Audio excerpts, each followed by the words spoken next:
Okay, good morning, everybody. My name is Terry Chiplin. I'm the event director for the US Trail Running Conference and for this webinar series. And we're looking forward to having some great participation from everybody out there on the participant list this morning. And we've actually got 130 people registered for this webinar. And yeah, we look forward to some great participation. We're very fortunate to have here Jamil Khoury. Jamil, do you want to give us a wave? And yep. And Matt Feldhake, and both from Araviper. And today we're going to be talking about digital marketing and some innovative ideas that both Araviper are running and also the Road Dog podcast. We got Luis Escobar. We got a recording that I recorded back on Tuesday with him, and so looking forward to sharing some great ideas to help the race directors and event organizers out there. To market their races, because that's really what we're after here. Before we get going, I just want to say a big thanks to our main sponsors, the presenting sponsor for the webinar series, Marathon Printing. And Marathon Printing is a family-owned company that specializes in producing custom printed items for endurance sports. And race bibs are their most popular item, either custom printed or stock bibs. But Marathon Printing also supplies vital accessories for race directors like pins, bags, and pennant flags, as well as postcards, business cards, brochures, bumper stickers, and labels. And they've been a loyal supporter of the conference since 2015, and are also an event standard partner for our friends at the American Trail Running Association. And we're very grateful to Ryan Zirk and the team at Marathon Printing for their support of this webinar series. So big thanks to them. Just to let you know that we're going to play the video with my conversation with Luis Escobar first, and then we'll have Jamil and Matt join in, and they have a presentation to run through in terms of their experiences and expertise with live streaming on their races with Araviper Running. So if you do have any questions, then feel free to use the Q&A function on the bottom bar here, and then also chat as well. If you want to make any comments on the way through, then feel free to add something in there too. So without further ado, I'm going to share my screen, and we'll get my conversation with Luis playing now. It's 24 minutes long. Unfortunately, Luis isn't live here as well, but if we do have any questions specifically for Luis, then he gives his contact details during this as well. So yeah, sit back and enjoy this conversation with Luis, and we'll look forward to seeing you again shortly. And here we go, Luis. Good morning to you. Welcome from sunny California. You're on your porch again, and just about recovered from Western States weekend. Hope you had a good weekend. It was an awesome weekend. Yeah, today is Tuesday, just a couple days after the finish of the 2022 Western States 100-mile endurance run, and it was absolutely awesome. I'm lucky to have been there working as a photographer, and I got to see the entire thing, right? Photograph the race from start to finish, and it's just awesome. And I'm still here. I'm in cool California, where I live. I'm sitting on my back porch, and just the race course is just about less than a half a mile away from where I'm sitting right now. I just love it here. Wow, brilliant. Well, what an honor to be photographer for that race, and yeah, so glad. So the weather sounds like it was okay, but still pretty hot in the canyons. Yeah, you know how it is here. It's always hot. Sometimes it's warmer than other times. This year it was pretty damn hot. I don't know exactly the temperatures, but there's no way that it was anywhere under 100 degrees during the day, especially deep down into the Middle Fork Canyon where the race course is. It gets hot here. Well, yeah, I can only imagine, Luis. Yeah. Cool. Well, thank you so much for joining us for this conversation. So we're recording this now, and we're going to replay this on Thursday of this week for our webinar on live streaming and podcasts. And so we're going to talk to you about podcasts because you've become quite the expert in this area. I don't know how it's happened, Terry, but I don't know that I'm the expert, but we're definitely moving forward, and the show has success, and I enjoy doing it, and I love sharing. So yeah, let's talk about it. Okay, cool. So, so we talked about this about a year or so ago, and so there's the first. I remember the first thing that you said was important in terms of a podcast is to be consistent. That's right. So I wonder if you could share some gems with us about how to achieve consistency with podcasts. That's a challenge, Terry. We publish every Monday. And, as you know, I have a producer, a partner in this whole thing. His name is Kevin Lyons. So Kevin takes all of the audio files that I gather and edits it down and turns it into a show with music and titles. And he is also the person that distributes it among all of the podcast platforms. So I'm not part of that procedure. And that is also, I think, key to the success of our show is that there's two of us working on it at all times. That helps with consistency. Like I said, we publish every Monday, and there might be some times, honestly, when it's a challenge for me to stay motivated and get those interviews and get the files to Kevin. And I'm sure that there's times when it's a challenge for him to receive the files and turn it into a show.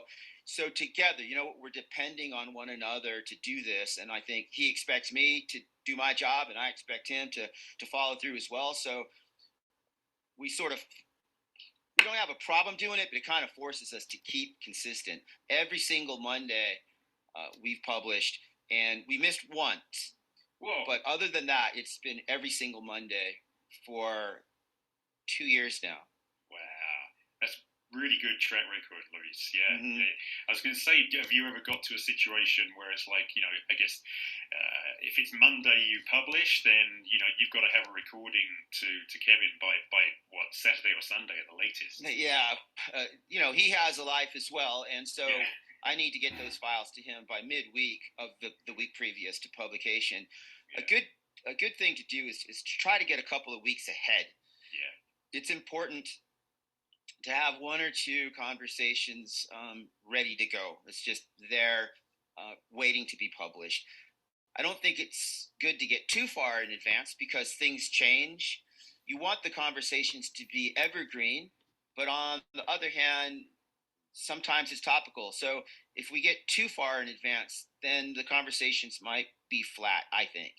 Yeah. So if we're 2 weeks ahead, that's about right. So my recommendation to anyone that's considering doing a podcast, be consistent, do it every week, every other week, whatever it is, and stay on that schedule. And you can help yourself to stay on that schedule by getting a partner and by getting a couple of weeks ahead. Right. Nice. The other thing I was thinking is for people who are listening to this who maybe have no idea how to get started, is what technology they might need to actually get running with the podcast. So I wonder if you could share something on that, Louis. So for sure, I'm not an expert on this part. I record off of my laptop, so I have a MacBook Pro. I also have a handheld recording device. It's called a Zoom H6. I should know this, Terry, but I don't. But it's a pretty high quality handheld device. I also have a set of microphones, and that's important too. That if it doesn't sound good technically, I think it's hard to listen, to sit through a show where the audio quality is poor. So you can improve that by getting a good microphone. And I'm not the person to ask what is the best microphone. I would go to Google and YouTube and search around what are podcasters using. So yeah, I'm sorry I don't have exact brand names to give you, but do your research and you can find everything you need to find on YouTube. I've listened to podcasts about podcasting, and that is where I learned a lot at the very beginning. Right. In addition to that, reach out to other podcast hosts that you look up to, that you respect. In our case, Kevin and I, we spent some time with Scotty Coomer. Scotty hosts a show called 10 Junk Miles. It's a very popular show, and he was generous to give us plenty of time and taught us how to make this thing happen at the very beginning. So we use the information that we learned on the internet, plus talking with Scotty, plus just our own day-to-day experiences. Cool. That Zoom H6 that you mentioned, is that from Zoom, the webinar and meeting platform? Is it different? No, that I think is designed to make it even more complicated. So that the Zoom is one of the platforms that you can use to meet people and document, of course, save conversations. But the Zoom H6 has nothing to do with Zoom, the online platform. It's its own company. Okay, understand. Thank you. I love what you said about working with Kevin, and as you said, teamwork makes the dream work. And yes, Terry, there's no way that I could do this on my own. I wouldn't have the motivation, the technical skill, or the time to do the entire thing. So with Kevin, we're partners in all of this. We don't make a lot of money on this, but we do work together. And so that is an added expense. If you're a podcast host and you're going to hire somebody to be a producer, you need to be prepared to pay them. And at the beginning, that money came directly out of my pocket. Pretty much almost the first year was we were operating at a loss. Okay. And that's really useful to know, isn't it? Because it's, I guess if people are expecting to go into it and immediately make money, then they might be disappointed. So it's good to have that heads up. Unless you're smarter than me and have better contacts, I don't think you're going to jump into podcasting and be making money. Right. Okay. Cool. Something else that you suggested previously was in terms of kind of spreading your network, is to be a guest on another podcast. So see if you can get connected with other podcasters, especially ones that are really popular and have a wide reach too. Of course. So get yourself out there. The success of the show has a lot to do with your visibility as a host. And so if you can get yourself invited onto another podcast, do that. Reach out. Most of these podcast hosts are looking for content. So I don't think anybody would say no. So reach out, see what you can do, get it going. Also, having social media channels. You know what? I'm not good on Twitter, but I have a very active Instagram and Facebook following.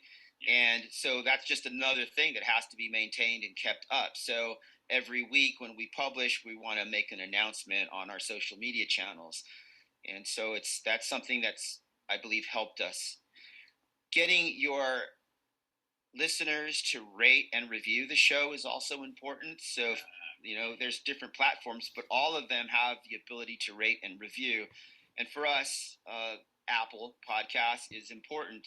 Most of our listeners listen through Apple and I think Stitcher. And so we are always encouraging people to rate and review. So if you're watching this right now, you want to help me out, you want to help out the Road Dog Podcast, rate and review, give us 5 stars. We always say, even if you hate me and you hate the show, it doesn't cost you anything. Give us 5 stars, write something in there in those comments. And that helps when people search for a running podcast or an adventure podcast. The Road Dog Podcast will pop up sooner, and that's helpful. So rate and review. Encourage your listeners to rate and review. Oh yeah, good shout, Luis. Then, so if people listening into this want to find you, then just explain to them how to find you in terms of the Road Dog Podcast. Sure. So we maintain a website, so it's roaddogpodcast.com. In addition to that, you'll find the Road Dog Podcast on Instagram and Facebook. And if you want to interact with me directly, you can do it through those platforms. But if you want to see what's going on in my world, you want to see those Western States photographs or wherever my adventures, you could go to Instagram. It's Louis_Escobar. You can find me there. Gotcha. And in terms of Apple, then it's just under Road Dog Podcast on Apple and Stitcher. Sure. Yep. You mentioned as well. Yeah. Exactly. Let's talk about money. Trying to monetize your show, and that's a trick. Yeah. I think Kevin and I would both do this without covering the costs. We would probably do it for free, but it's better if it's not for free. If you're working and actually, if your listeners and sponsors see value in what you're doing, and having them help you out financially makes the whole process a lot better. Right. So at first I had no idea how to do this, and it's not like we're making a whole ton of money, Terry, but we are at this point covering most of our expenses. Cool. And we have relationships with different outdoor industry companies. And in our case, my good friends at DryMax Socks, Coros, the watch company, Hammer Nutrition, Go Sleeves, Squirrel's Nut Butter. Reach out to the people that are in your community and see if they see value in what you're doing, and is there value in you giving them some mentions every week. Yeah. So that's one way that you can maybe get a little bit of financial support. The other way is to go directly to the listeners, and this is very important to us and pretty successful. And I didn't know anything about Patreon until we met with Scotty Coomer, and he's the one that taught us about patreon.com.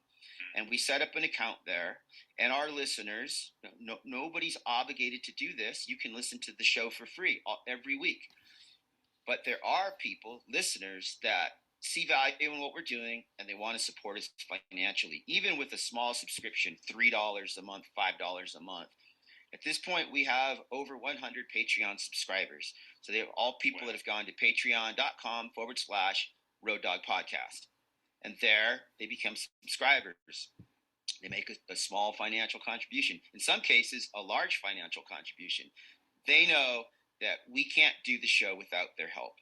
So they help us out. I read their names every single week. So when you tune into the Road Dog Podcast, you are going to hear us giving thanks and appreciating everybody that supports the show. And I'm happy to do it. I love doing it. It's one of my favorite parts of the show is reading those names.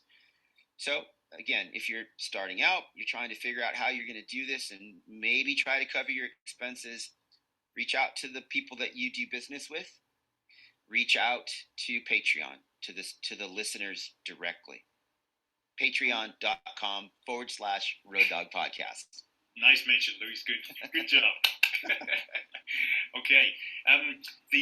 Without mentioning kind of names in terms of the sponsors that you touched on earlier, then I was thinking people might be interested in kind of knowing what was attractive to those sponsors. And I said you don't have to mention specifically which one found which bit's attractive, but what was attractive in terms of what you were presenting to them. Well, let me say this, Terry. Something like, I don't know, the U.S. Trail Running Conference. Maybe it would have value to that organization to become a subscriber or to become a sponsor.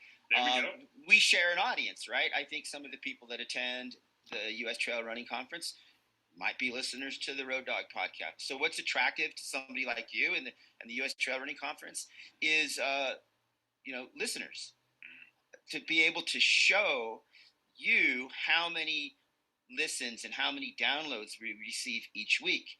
And so there is a way to do that. So the website that we host our show on gives us analytics that we can then in turn share with people like you or anybody that might be interested in supporting the show. Cool. Cool.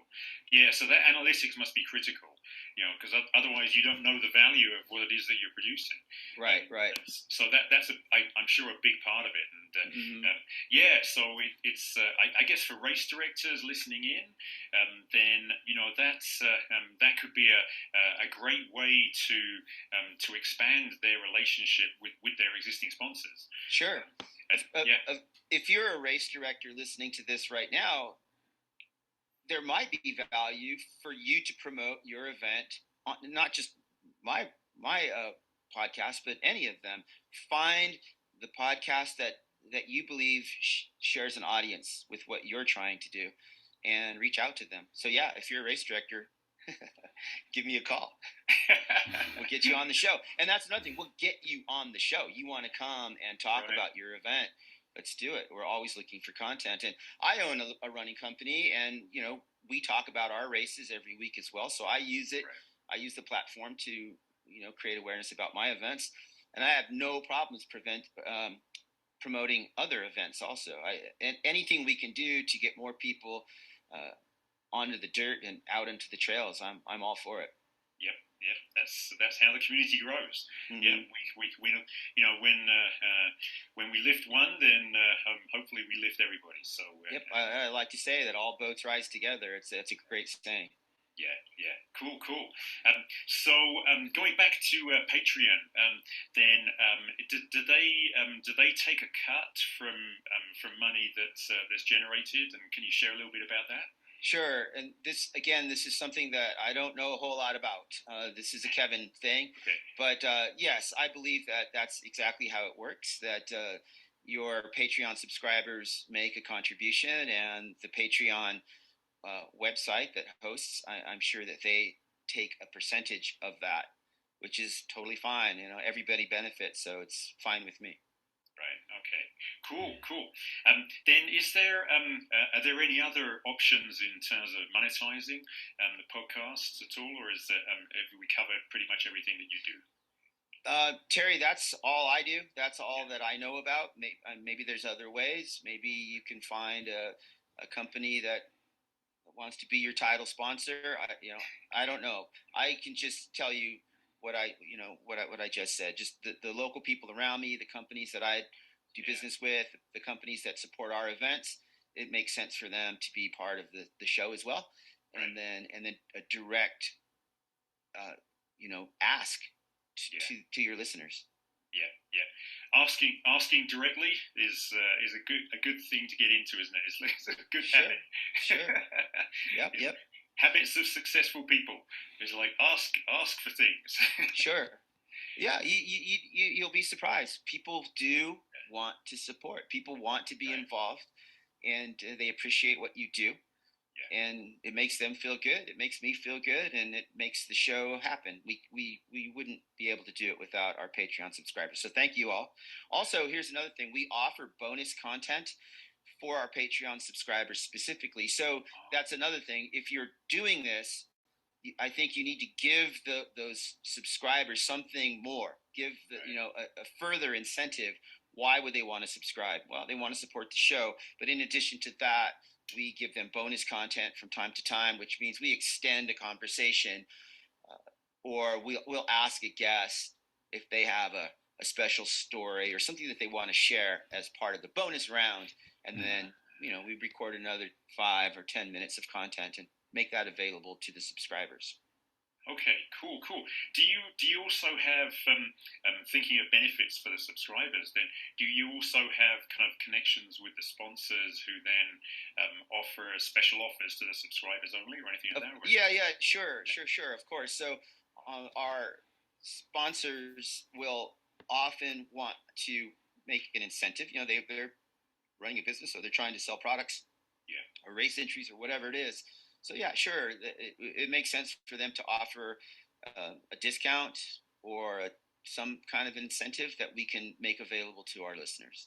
Right. Cool. That sounds great. Luis, how can people get in touch with? What's the best way for them to get in touch with you?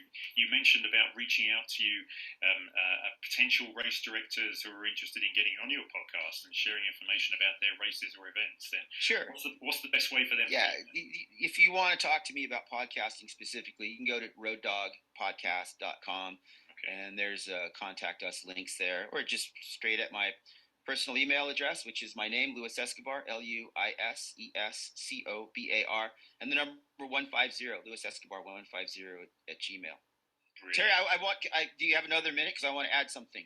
Oh, please, let's go for it. Come on. Well, the other suggestion that I would give to new podcasters is being prepared in advance of the conversation. Christopher McDougall one time told me that if you don't have a story to tell, then you really don't have much of anything. So prepping with the guest in advance is important. Now, I know you and I recorded a conversation a few weeks ago, and I wasn't really completely prepared. But it is what we do is in advance of the conversation, Kevin sends an information sheet to the guest, and there we get all of their contact information. We learn about them, a little bit about them. What do they want to talk about? What do they not want to talk about? Get all of that in writing in front of me prior to meeting with the person. That's very important. So you have an idea of who you're talking with. The other thing is you want to be able to communicate with them in a casual way.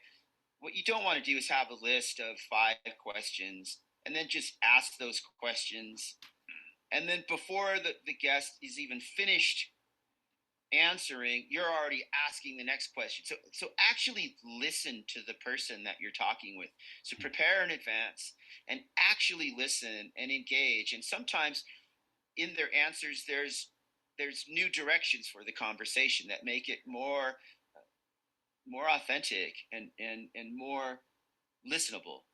So, prepare, listen. The other mistake that I have sometimes made is, the guests aren't always in my time zone. And so it's important to be very, very clear when we're meeting, what day, what time, and what time zone are we meeting in. And that will avoid complications and, miscommunication. So have a story, what are we trying to do here? What are we trying to say? How are we going to say it? And just make sure that all the logistics in terms of the appointment are solid before you go online. Wonderful. Luis, that's a great one to go out with. That's a good way to close. Luis, thank you so much for your time. Really appreciate you making this possible and enabling us to share your wisdoms on live on Thursday. But we'll thank you for this recording opportunity. Terry, people never thank me for wisdom, so that's the first time. But thank you very much. Thanks for including me. And again, if you want to talk with me about the Road Dog Podcast, just go to roaddogpodcast.com and you can see all of our episodes and get in touch with me or producer Kevin right there. Thanks, Terry. Brilliant. Thank you. Okay, cool. So big thanks to Luis, and it's I love his podcast. I don't know if you anybody out there has already checked into his podcast as well, but definitely well worth a listen. And so I hope that was useful information for you. Now I'm going to go back to my screen share here, and okay, so let's run through. This is just a quick run through of what we're going to be doing.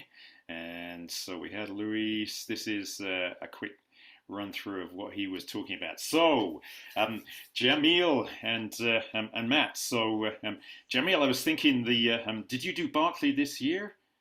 I skipped it this year, but I have a few previous attempts. Yeah, cool. What a race to take part in. Very humbling. Okay, and Matt. So yeah, very thankful to both of you for being here. Before we get going on your presentation, I thought it'd be a good opportunity to guys, if you could maybe introduce yourselves and just say kind of what your role is with Aravaipa and why you're excited to be here. Yeah, I started Aravaipa back in 2009, been directing races since 2008, and been part of the sport since 2005 as far as ultra running goes, and kind of trail running too. Started right around that time. And yeah, now I'm, the head guy here at Aravaipa, kind of leading the charge on our events, on our media, and everything else we do. Brilliant. And Matt? Yeah, and so I am the marketing director here at Aravaipa. I started back in 2021 at the beginning of the year. I had moved over from Atlanta out to Phoenix and kind of took this role. I also help a lot with like the planning kind of side of things with our live streams, and then a lot of the kind of like in studio production type of stuff. I also obviously oversee all of our marketing and our merchandising as well. So do a little bit of everything over here. Excellent. Fingers in many pies, huh, Matt? Yeah. Yeah. Okay. All right, gentlemen. Thank you. So I asked you for 5 key takeaways on live streaming, and so I thought that's where we'd start. But before we get going on this, I just thought I'd mention that there was something recently in the trail running press suggesting that live streaming was going to be a key factor in terms of marketing races going forward. So really excited to have you guys on here and share your expertise. So I'll hand over to you guys now and take it away. And I should have mentioned when you want me to move on to the next screen, then just say screen or forward or whatever to prompt me. Yeah, thanks so much. So Terry asked us to kind of pull together 5 key takeaways on live streaming that we've learned doing this for the last few years, and it's been an evolution for us. And of course, if you have any questions along the way, please do pop your questions in the chat. We would love this to be an interactive experience and hopefully, help you to understand a little bit more about live streaming. I know it can be quite intimidating and really, I mean, what I've kind of seen, it takes almost as much work as it would to put your event on. So it's important to have someone heading that up. I would say, I a lot of times for the events that we do live stream, I'm not directly involved in the operations of the event going off itself. We have a separate race director for that piece of it. So, if I'm doing the live stream, I'm focused on that mainly. And so our first kind of takeaway is the separation is in the preparation, always having a plan, just as you would as a race director have an entire race plan that you have put together. There's a lot of factors to consider with a live stream as well. We tend to crowdsource our live stream experience. So we are using a mix of our staff team members and like mine and Matt's time, and then as well as some volunteers out on the course. We don't have a large number of sponsors supporting our live streams yet anyways. I know some of the larger ones that you see, the UTMB probably, I know Western States and Broken Arrow received some, significant funding from what I understand to hire a whole production crew to come out that professionally does this, but that takes a lot of money. And we come at it from the other end of things. So I know early on in my career, we started with just a webcam that would, stream to YouTube. And that's certainly one way to get started in it. But yeah, as far as having a plan, Matt, do you have a list of things that you kind of go through in the weeks and months leading up to a live stream to set us up for success? Yeah, I mean, each race will have its unique challenges, right? And so I think one of the big things for me is Rob, who helped plan a lot of our live streams before I started, had kind of like a spreadsheet template that he utilized that was really good, where we will build out basically like a minute by minute run of show. in terms of, you know, where we expect race leaders to be or where cutoffs are, things like that. Like putting the, you know, where race leaders will be and where cutoffs are is like kind of step one for me always, because I think that helps you kind of visualize how like the flow of the race is kind of going to go. And then after that, it's very race dependent in terms of, you know, identifying key places along your race course where you one are going to have cell service. So if it's a more remote race, that can be a little bit more difficult. If it's, you know, a more urban race, that can be a little bit easier, but also, you know, moments that you think are going to be impactful for the viewers. So, you know, when we plan something like Cocodona or Black Canyon, like 2 point-to-point races, those tend to have like maybe a little bit more logistical difficulties, even in like the planning phase, versus something like a Javelina or a Desert Solstice, which is on a track, but like those shorter loop-based courses. But I think it's, you know, identifying key things like, okay, how long is your live stream going to be? You know, are you covering through the men's and women's podiums? Are you covering the entire event? Things like that, identifying any sort of like commentary needs, because that's super important. And then starting to identify, you know, where you want cameras set up. And, you know, initially for, you know, races that maybe aren't long point-to-point races, you can probably get by with, you know, just a couple filming locations to help tell your event story. But those are probably like kind of the basics, is like lay out the timeline, identify how long you're going to broadcast for, find your commentary team, and then you start kind of planning, you know, camera locations. And so again, for something like Cocodona, where you're spanning, you know, 255 miles point to point across 6 days, you know, identifying where like the race leaders are and where your cutoffs are helps you kind of identify also like, okay, where the kind of middle of the bell curve is going to be at throughout the race as well. And so I think that, yeah, I mean, I would also encourage everyone to like figure out a process that works for you, right? Like this is a process that works for me, but I also fully understand, like I couldn't just probably send instructions in this spreadsheet to anyone, including probably a lot of people on our team, and expect them to like just do it, because it is a work in progress, right? In terms of like the planning, like the more reps you get, the more you're going to find out like what stuff you need to include and what you don't, and what works best for you.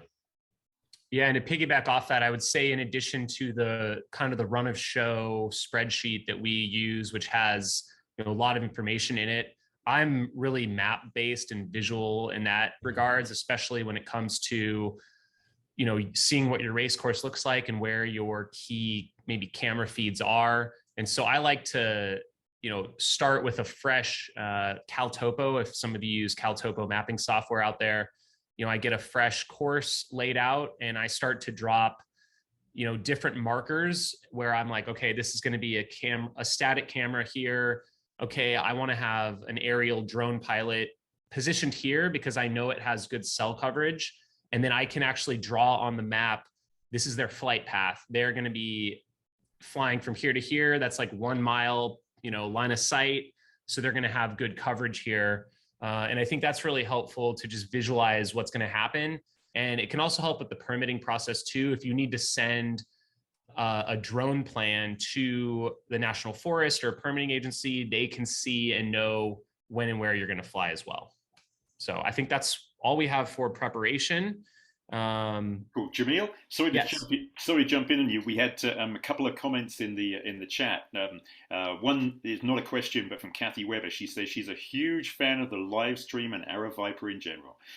So I just wanted to let you know that. Then Noah says, what do you think is the best place to send remote spectators on race day? Your own site, and you can get all your preferred assets on there, YouTube or maps, etc. So I wonder if you can speak to that as well. Oh, like for people viewing? I guess it must be viewing. Yeah. Okay. Yeah, we've done a couple things. We've done a there are some streaming softwares that can actually broadcast your stream in more than one location. It could do like YouTube and Twitch and Facebook and even Twitter. We've done like everything before, but we've kind of taken a step back and simplified. We've had some technical issues, so we just do YouTube for our stream, and we kind of have fostered and built that up. So we just send everyone to one place, and that helps concentrate our comments as well, which we'll get into here in a minute. Okay. Mike Foot says also, is there a software program you use that works for live stream? So I guess if you're just going direct to YouTube and yeah, there's several things available you can do. There's some paid softwares that I've seen some other folks use. We currently and have been using OBS software. It's open broadcast software, just OBS for short.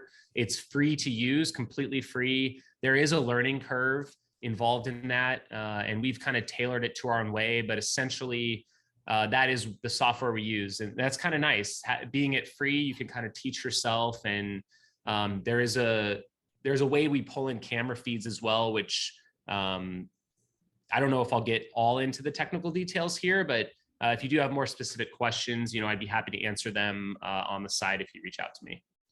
Okay, beautiful. Thank you, Jamil. Okay, yeah, Mike says thanks. Good. Good. You ready for number 2?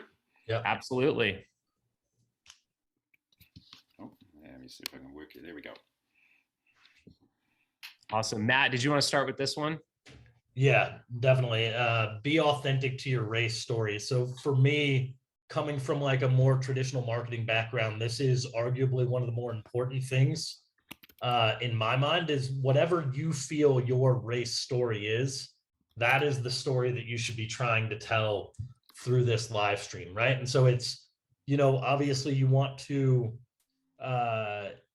give the consumers what they want, right? So most people want to see, you tune in to see who's winning the race on the men's side and on the women's side and those kinds of things. But depending on kind of what your race story is, that can help kind of dictate, the additional needs of what your live stream broadcast looks like, right? So for instance, our coverage of Black Canyon, a golden ticket race, is typically more geared almost in its entirety to focus on the front of the field and tell that story of the elite athletes chasing these Western States golden tickets over this, beautiful 100K course that is full of history and all of these things, right? But the focus there is that the race is a super elite race and is a golden ticket race, right? Whereas on the flip side, you've got the Cocodona 250, where there are obviously incredible athletes running this, and you're still focusing on, the front of the pack initially, right? But the story is more like this story of like human journey and adventure and grit and will to persevere. And so it's less about like being a elite level race, right? And it's more about like people overcoming and people taking on something that's extremely hard. And that also then transitions to like how we broadcast that. So this year, I think we live streamed for over 100 hours of the 125-hour race across the 6 days. And a lot of that is because there's more to the story in terms of how we position this event than just the race leaders. And I think we followed in to the finish. So the last like half mile or mile, probably 80% of our finishers were on the live stream being followed in with a camera feed into the finish line. And a lot of that is because the event story for Cocodona is this like human accomplishment story. Whereas again, we did also cover the entirety of Black Canyon, but the story is still primarily like golden ticket race, elite level field, those kind of things. So yeah, I don't have a whole lot to add to that, but I definitely agree with it. And I think, yeah, it's important for you to take a look at, what is the story of your race? What do you want to convey to people, or kind of peel behind the curtain for those that can't make it? And sometimes it's also just giving those folks from home a chance to see their loved ones out there too, that they can't travel to the race. So moving on to the next one here, we have our live chat crowd interaction, providing an elevated experience. So I think this is something that can kind of set apart this sort of live experience where, you know, we're doing this directly to YouTube in that ecosystem compared to, say, a TV broadcast of a track and field meet or a road marathon, which is typically in the running space where we see live streaming and live TV production happening at that higher level. Is, I think, the chance to interact with the community. And we have such an amazing community in the trail space and in the ultra running space. I know sometimes it's synonymous with one another, but being able to pull in those comments, even if it's just reading them on screen with a commentator or actually showing it on the screen. There's really cool technology now where you can pull up someone's profile picture in their comment, and, you know, it kind of encourages people to maybe give a comment.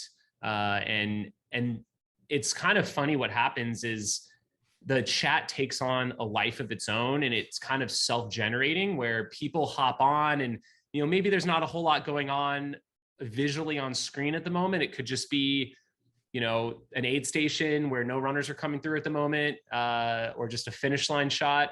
But people in the chat are commenting about something. There's these little micro mini stories that are developing that become kind of like these inside jokes that start to take place. And if the commentators can play upon that, I think it can keep people wanting to watch, keep people commenting, and kind of it makes them feel like they're part of the journey and experience, even being remote, that they can be part of that. Matt, you want to add to that? No, I think you nailed it. Like, the goal of this is, like, you want the crowd and the viewers to feel like they're sitting, you know, on the couch next to you, just watching this and kind of talking with you about it. And you're starting to see it a little bit in, like, other sports, like other mainstream sports, where there's alternative broadcasts that are, you know, a little bit more interactive or a little bit more kind of behind the curtain. And I think that it just elevates the viewer experience, which is ultimately one of the most important things. Cool. Guys, just to jump in there, we got a couple more questions come in. Noah and Mike again, so thank you for firing these in. So Noah says, for race day participant live tracking, how do you think that could be better?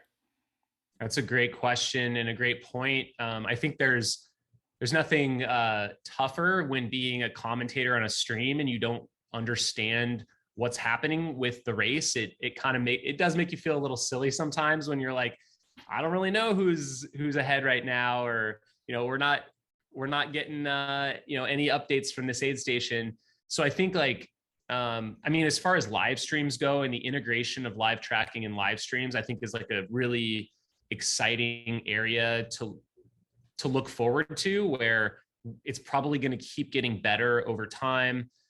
I think there's new technology and new ways to display on these 3D maps that you can pull up, and you can pull it into the stream. You can see, and maybe not everything is GPS based. We've been able to do that for Cocodona, where we can pull in a map of a satellite tracker and we can see where these folks are at any given time. It gives us something to talk about as commentators.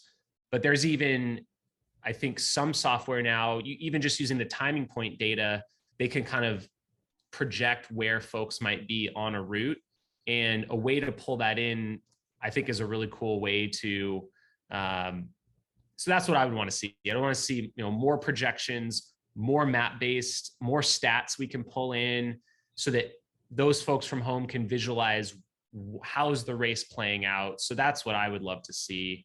And I think that's how it could be better. Yeah, I think it's exciting because the technology is already there. It's just a question of connecting it into to the live streaming, as you say. So so that's an exciting thing to look forward to. Great question, Noah. So Mike says, what makes a good commentator, and how should they be prepared? Matt, you got something on this one? I think, I mean, number one, I think it does help to have knowledgeable commentators. Like, I mean, it's critical. They need to understand, I think, the layout of the course, if they are someone who's an expert and knows the route really well. So for Western States, you've got Dylan and Corinne, who have been out there, they've run the race, they can provide a level of commentary that can really help illustrate. You have to fill a lot of time, a lot of hours. And so having them being able to just keep the conversation going, keep it interesting is really important. We were fortunate this year to pull in quite a few folks that ran Cocodona last year into the live stream this year. And it was so cool to hear about their experiences. They could see a location on course and they could embellish what is happening in that location, what their experience was, what these folks are going through. So, pulling in knowledgeable people that know about your event, have been at your event, instead of just abstractly talking about the sport, I think is really key. And then they know the players that are out there. If your story is covering the front of the race, having them know, like, well, what is the story behind these athletes? What have they been up to? What kind of fitness level are they in? Anything you can pull in story wise, I think is really important. And think about chemistry too. If you have more than one commentator, which I think you should, they can bounce off one another. What is that chemistry going to be between them? Can they kind of keep the flow going well? Matt? Yeah, I mean, I think that's spot on. I think the two most important things are like knowing the people and knowing the course or the location, right? Because that is, a large part of the story that you're trying to tell. And so I think that you nailed basically everything I was going to say. Sorry to steal your thunder. Yeah. Good job, guys. One more question from Kathy. Separate from live streaming, how has the YouTube channel and the docs Aeroviper puts out impacted marketing for races? So that's a really good question for people thinking about this in terms of implementing live streaming. You want to start with this one, Matt? Yeah, I mean, I think when you're looking at marketing in the digital space, just kind of in general, like content is essentially like king and queen, right? And so premium content is always going to kind of win out in a lot of ways. And there's a balance between putting out as much premium content as you can. Like, there's a trade-off there where you want enough content, but you want it to be at a premium level. But yeah, I mean, I think that, the content that our like media and marketing team has been able to put out, whether it's through long form docs, whether it's through, short video stuff, whether it's through Instagram reels and photos, like all of that stuff, I think has had, a really big impact on how we market and how we story tell our races. Yeah, and I'll just add on top of that. I mean, I think it's something that I've been personally passionate about for a long time, and I think that's been key. I think for us, it's not forced. It's something that we legitimately enjoy doing. But I do think it's important. But it can be a real slow burn of a process. It's not something that we've put out hundreds of videos at this point, and it's taken a lot of time, but I do think there is a value. I do hear a lot of people say, oh, I saw this race video or this film and it inspired me to join the sport. And I think more than anything, whether or not they're running one of an Aeroviper races or a lot of other races, I think having that content in the space is so important. And like we as a community should cherish and support all of the content creators in the space, all of the folks on YouTube who are just runners or gear reviewers, or they're just sharing their training plan. I think that is the key to continuing to grow the sport and inspiring people. It's not always, the new shoe that comes out that's going to bring people into the space. They're certainly going to need that kind of stuff, but it's the folks that are out there inspiring people with their content or with their race films that I think can make some of the biggest difference in getting people into the sport.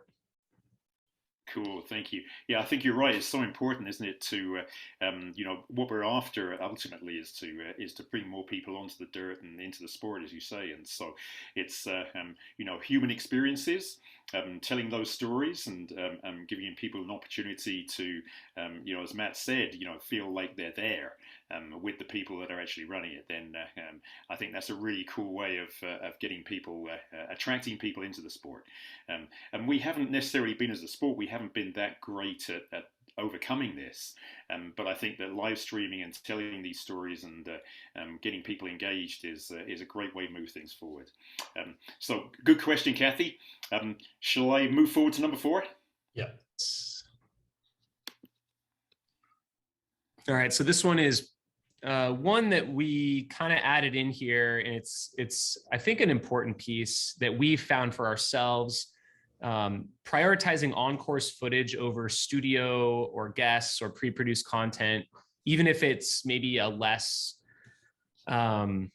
perfect image. And so I think for us, we always want to prioritize giving people a live look at what's happening at the event, even if it's not the best quality. That's what we believe people are tuning in for. They're there to see, what's happening out there live. I want to see it. Versus, we've seen some live streams and even some of ours where we've prioritized maybe, let's get all this pre-produced content done, or let's, get this really cool guest to like phone in, but then that might take away from an on-course shot. And we found it just might take away. Matt, maybe you got more on that. Yeah, I mean, it ties in a lot to number 2, right? Where it's like, be authentic to your race story. Your goal with the live stream is to share that story with the masses, right? And so like that is the most important thing. And I think that we've like learned a lot over the time, because we've tried everything that you see on here. We've had a lot of pre-produced content that we tried to push out, but found that it took away from kind of the experience. And like in an ideal world, every camera shot is perfect and crisp and looks great, and there's nothing to worry about, right? But even when you have choppy footage, like people are there to like see the runners on course. They're not there to look at Jamil or myself in the studio when they could be watching people on course. And so, the priority should almost always be on-course footage when you have it. And then you rely on kind of studio or guest hits or pre-produced content when you don't have any on-course footage coming in. And so I think that's super important for a number of things. One, it probably reduces the workload, right? You typically aren't going to need maybe as much of this additional stuff like pre-produced content and like guest spots. But it does give you the ability to kind of fill in gaps while still giving kind of the people what they're there for, which is, to see some of these super remote places, even if it's bad quality, that you would only be able to see prior to this if you were there, either running or volunteering or whatever the case may be. So I think that that's super important as well. Cool. I think we can move on to our last point. Okay. And that would be practice makes perfect, test run the tech. So, this is something we've learned the hard way. It's like, do as much prep as you can. If you can do a complete run through where you go live, maybe on a private feed, and get people out there in the places you want to be, see how it's going to come across, test all your audio, record it, watch it back, do that over and over again as a dress rehearsal. I think it's super important to do that. There's so many things that come up on the fly, as all you race directors know.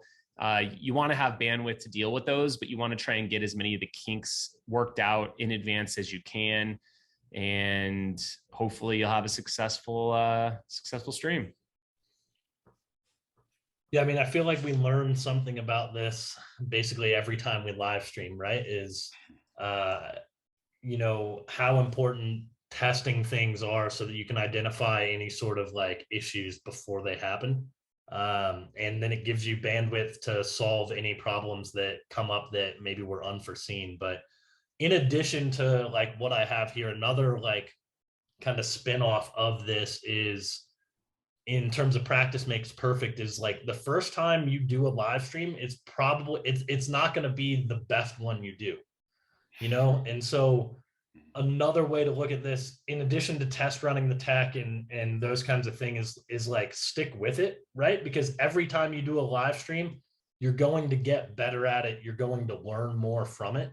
And so in terms of like interpreting 0.5 in like a 5B type of way, is, don't be discouraged the first time you do it, that, if you continue to get the reps in, you'll work out a lot of the kinks on the tech side, and you'll start to learn a lot more kind of the more you do it. Well, I would say if you want to just practice live streaming, don't wait until you have to like do it live and follow a race. Maybe you do a live show just about talking about your event, or even as, Luis Escobar, do a live kind of podcast show, maybe pull someone on with a remote feed, and maybe do one once a week or every couple weeks. And that's a good way to kind of practice and test your software, get OBS up and running, figure that piece of it out, learn how to pull in a remote person, make sure your audio is good. So that can be a good way to kind of test the waters and see if it's even feasible for you. Cool. All right, Jamila, Matt, thank you so much. Yep. We don't have any more questions that have popped up on the chat or the Q&A. And lo and behold, it's noon. It's 12 o'clock here in the land of the Arapaho and Ute tribes. But yeah, thank you so much, Jamila, Matt, for your input here. And I think this is a fascinating area, and I'm glad we got some good engagement, some good questions from the folks out there. And so thank you everybody for participating on this webinar. We will be sharing the recording and the slide deck with you guys, with everybody tomorrow. Oh, Noah says, oh, keep up the experimentation. Yeah. With good personality and brand, you can get over new things. Thanks for innovating. Okay, great. Yeah, Jamil and Matt, what's the next race coming up for Aravaipa? What's next on the schedule for you guys? Our next event will be the Kendall Mountain and Silverton Alpine runs. They're on back-to-back days, leading into the Hard Rock 100 in Silverton. Next live stream, I believe, Matt, is it Flagstaff Sky Peaks? Yep. In September. Okay. Cool. Well, we look forward to tuning into that. And so for our next webinar is on July 21st, 11 a.m. Mountain Time again. And this is geared starting out for new race directors or event organizers, either people who are already starting or maybe thinking about starting. And we have Amy Kohler, Briston Rains, and Craig Thornley from Western States. And so we have a great panel lineup again. Jamila, Matt, thank you again so much for your time, and so appreciate your input, and look forward hopefully to seeing you, at least one of you maybe at the conference in October in Mukilteo. And yeah, for those of you event organizers and race directors out there, then we are extending the next price increase for the conference to 1st of August. So just to give you a heads up on that, we'll look forward to seeing you there. So take care, everybody. Be safe out on the trails. Enjoy nature, and have a great July 4th. And I know that's coming up this weekend. And I know you Americans love celebrating independence, and we we love celebrating it with you. So take care, everybody. I'm going to stop the screen share here, and then stop the recording.